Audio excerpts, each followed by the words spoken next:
모양이 되게 이제 좀 예뻐지네요. 네, 지금 봤을 때 밑볼록이 좀 심하고 가슴이 좀 위로 올라가 있고 보형물이 또 바깥쪽으로도 밀려져 나가 있는 거라서 근데 오늘 목적은 이거를 다 개선을 하는 게 목적입니다.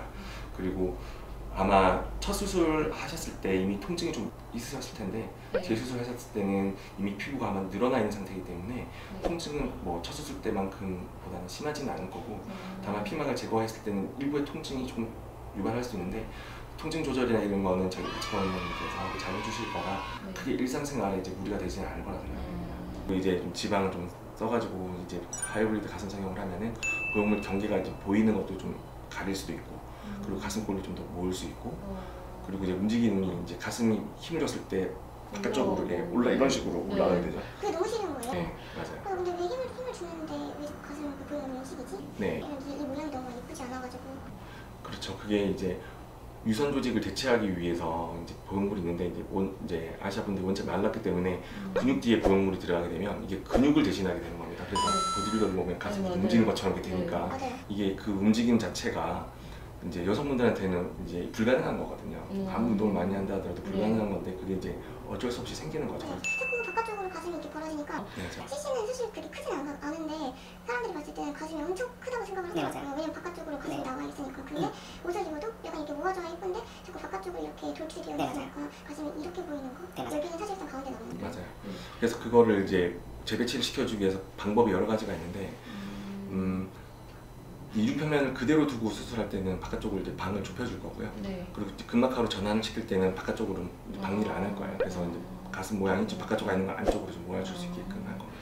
저는 원래 제 가슴이 조금 벌어진 가슴이긴 했었는데 수술을 하면 좀 나아질 거라고 생각했었는데 오히려 더 벌어졌어가지고 이게 되게 고민이었거든요. 이게 대흉근 자체가 발달되어 있는 분들은 운동을 많이 하셔서 그럴 수 있고 원래 타고나신 분들도 있어요. 그래서 근육 자체가 발달이 돼 있으면 이제 뼈에 붙어 있는 부위가 커질 수도 있고 근육의 힘 자체가 더 크기 때문에 보형물을 좀 더 바깥쪽으로 밀어줄 수도 있죠. 그러니까 뭐 선천적인 원인이든 후천적으로 운동을 하셔서 그렇든 이제 근육 밑으로 들어가면은 기존에 있던 가슴 조직보다 좀 바깥쪽으로 가서 가슴골이 벌어질 수밖에 없어요. 지금 봤을 때는 조금 크게 좀 줄이는 게 훨씬 더 모양 자체를 더 예쁘게 만들 수 있을 것 같아요.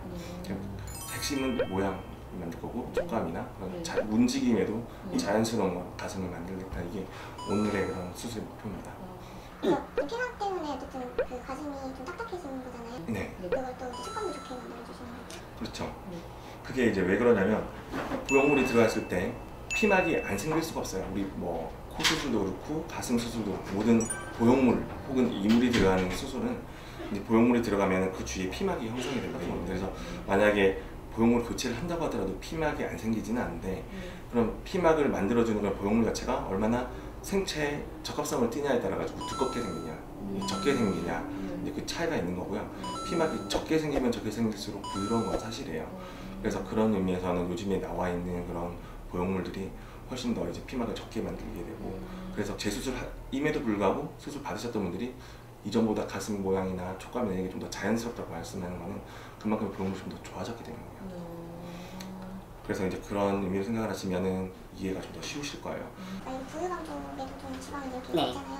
그래서 이것도 조금 뺄 수 있나 해서 이거랑 그다음에 팔 뒤쪽 팔도 좀 뺄 수 있나 해서 부유방 같은 경우는 정확하게 이제 보형물을 제거를 해보면 이제 원래 가슴의 형태에서 부유방이 얼마나 나와 있는지는 알 수가 있어요. 제가 봤을 때는 어느 정도 있는 것처럼 보입니다. 그래서 이제 보형물을 이제 제거를 하고 그 상태를 다시 디자인을 해가지고 이제 새로운 보형물을 넣었을 때도 그 모양이 이제 부유방 때문에 이제 예쁘지 않으면 소위 말하는 호리병 모양처럼 이렇게 보이면은 너무 이렇게 올라오고 가슴이 있는 게 너무 튀어나온 거라서 이 부분에 지방을 뺄 수 있는 부유방 제거 가능하고요. 팔 뒤쪽 같은 경우는 이제 운동을 하더라도 잘 안 빠지는 부위예요.